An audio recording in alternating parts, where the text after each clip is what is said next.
Here. No, I don't want to. I don't care what you want. You are going to school whether you like it or not. I don't feel well. There's nothing wrong with you. How do you know you're not a doctor? I've had enough of this, all right? I'm sick of it. Now, you take this bag. Here. No! I'm giving you one last chance. You can't make me. Oh, yes, I can. Leanne wouldn't make me. Well, Leanne's not here. Why not? You know why not? Because she's gone away for a while. Because of you, because you're a stupid alcoholic. Don't you ever speak to me like that! She hates you and so do I! Simon, just wait. Did Buzz? He hates me. He doesn't. He's just told me. Yeah, he's upset. Oh, really? Tell me about it. We all are. Look, don't do that. I didn't want any of this to happen. Oh, so you thought you could just carry on and no one would get hurt? No, of course I didn't. No, you could have persuaded Leanne to stay. I couldn't. She would have forgiven you like you did her. No, I couldn't, Dad, because I wanted her to leave. What? But after all that you've been through, you've stuck by each other, helped each other. Yes, I know. She's put up with your drinking, been mother to your Yes, son. Look, I know. Peter, Leanne is the best thing that ever happened to you, and you're a fool to throw it away. I love Carla. You know, I wish that I didn't, but I do. You know, I wish things hadn't happened the way that they did. But what was I supposed to do? Just carry on lying? Say that I'd made a big mistake and everything was fine, and when deep down, I know that I want to be with her. Then you better go to her. She'll need you in court today. What else? I'll deal with Simon, don't worry. Thanks, Dad. Will you tell him I'm sorry for shouting at him? Amy. He's gonna make me look like a liar. You know you're not. Yeah, but I don't know whether I can face it, Michelle. I don't know whether I can sit there and listen to him. Hey, Michelle. Hey. Hey, We're just off to court. Yeah, I know. I'm gonna come with you. what about Leanne? She's gone. Yeah, I'll see you downstairs. What do you mean she's gone? We've split up. Oh, my God, Peter, are you okay? Yeah. So does this mean... This means that I'm here for you. So let's just get today out of the way, and then we'll have a talk about it all later. It's better. Look, if things don't go my way today, Don't be silly. For once, Sally's right. You're talking nonsense. if it doesn't go my way, I just want to say thank you. Hey, that was a rotten trick you pulled, wasn't it, Frank? Peter. What, for exposing your sordid affair? Come on, Sally, let's not get into this. At least the jury know you're both liars. Ignore it. Please don't sit together. You'll be helping the prosecution if you do. What? What a nightmare. Michelle's still parking the car.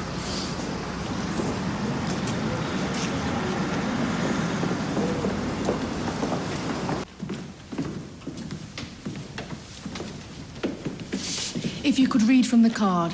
I do solemnly, sincerely, and truly declare and affirm that the evidence I shall give will be the truth, the whole truth, and nothing but the truth.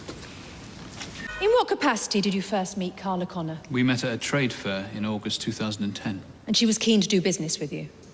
Yes, she wanted to secure a contract from my company. Were you aware that her factory Underworld was in financial difficulties at the time? No, but I discovered this later on. So the contract was important to her. She needed it to stay afloat.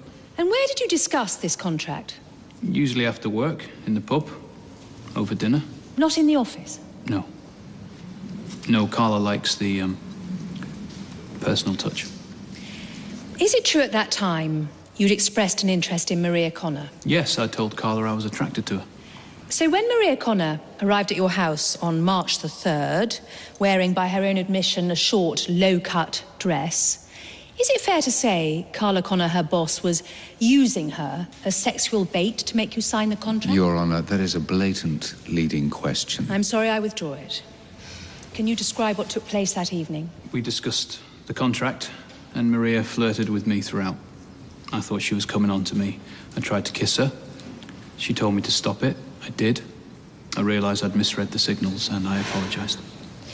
She then reported an attempted rape. Yes. And yet Carla Connor proceeded to go into business with you Yes. and subsequently became your fiancée.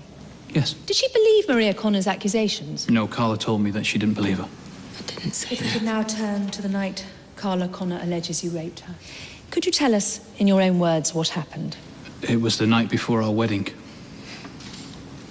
And we'd had a lovely day. The girls at the factory had thrown a party for us, and I'd sent them home early as a thank you. Carla and I stayed at the factory till about 6. She went home, and I went to the dry cleaners to get my wedding suit. We went back to the flat. We talked about our honeymoon, how much we were looking forward to it. Cuddled up on the sofa, you know, and then we made love. You had sex? Yes. Explain to the court, please, your belief as to whether Carla Connor was consenting to that sex. Absolutely. Yes. In fact, Carla initiated it. What happened next? After we'd made love, Carla said she was hungry. Told me to go and get a curry and a bottle of wine. So, I did. So she initiated sex, then sent you out of the flat? Yes. What did you do when you returned to find the police there and discovered she was accusing you of rape?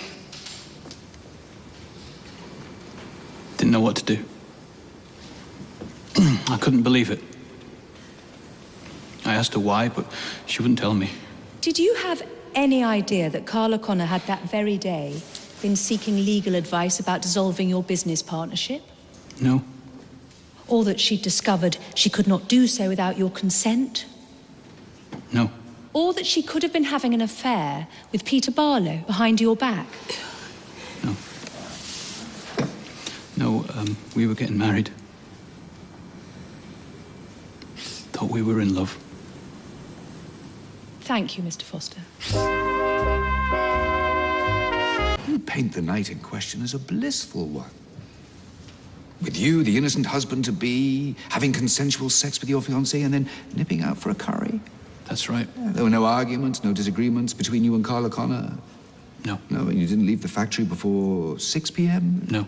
How then do you explain the fact that someone saw you speeding away from the factory in a rage about 4 p.m.? I wasn't. And that a concerned Mr. Barlow went into the factory, found Carla Connor, who explained that she just called off the wedding?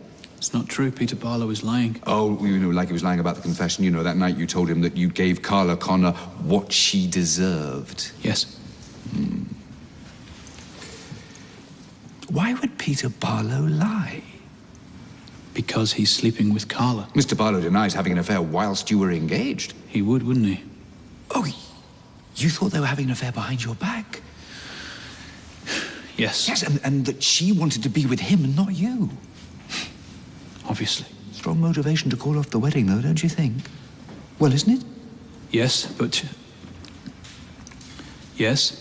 she didn't. No, according to you, this woman who was involved with and clearly wanted to be with someone else snuggled up and initiated sex with you instead. Yes.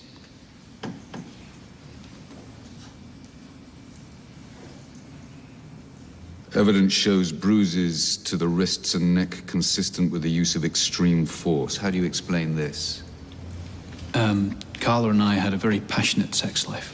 A strength of passion that's hardly compatible with the cozy lovemaking scenario you've just described. Not at all. It was rage, not passion, that motivated you that night. No. Carla told you she did not love you and did not want to marry you, and you left the factory in a rage. No. And that rage festered as you waited back at her flat, and when she returned, you exacted your revenge by raping her. No! Didn't you? No. Oh, I loved her. I loved her, and I would never, ever hurt her. There is no doubt that on the evening of the 19th of September 2011, Carla Connor had sexual intercourse with Frank Foster.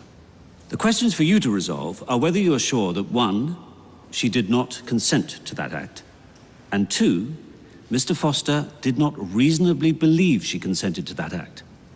Now, the prosecution's case hinges on the evidence of Carla Connor and Mr. Peter Barlow. The defendant claims Mr. Barlow has fabricated his evidence because he is the sexual partner of Mrs. Connor. You must decide whether you believe their evidence or not. You should consider only the evidence given and ignore the outburst in court yesterday. Cases such as these stir emotions on both sides, and supporters are often deeply affected by what they see and hear. But it is only your assessment of the sworn evidence in this case that should determine your verdict.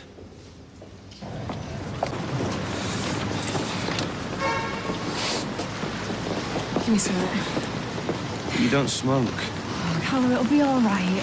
You saw his performance in there. Yeah, and performance is the word. Right down to his crocodile tears. No one will believe him. No, no chance. Nervous, Carla? You should be. Look, Mum, just leave it, will you? Oh, you've nothing to worry about, my darling. I was watching their faces in court. They believed every word you said. And Carla did the rest. And do you know what, Sally? I feel sorry for you. You can't even see I was using you. Oh, give it a rest. You're as pathetic as she is. If you'd like to come back in, please. Already? I was quick. That's a good sign, that. Yeah, it certainly is.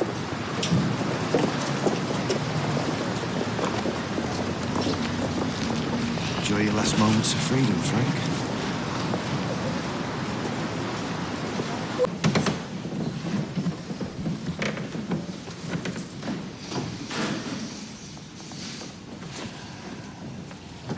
Would the foreman of the jury please stand?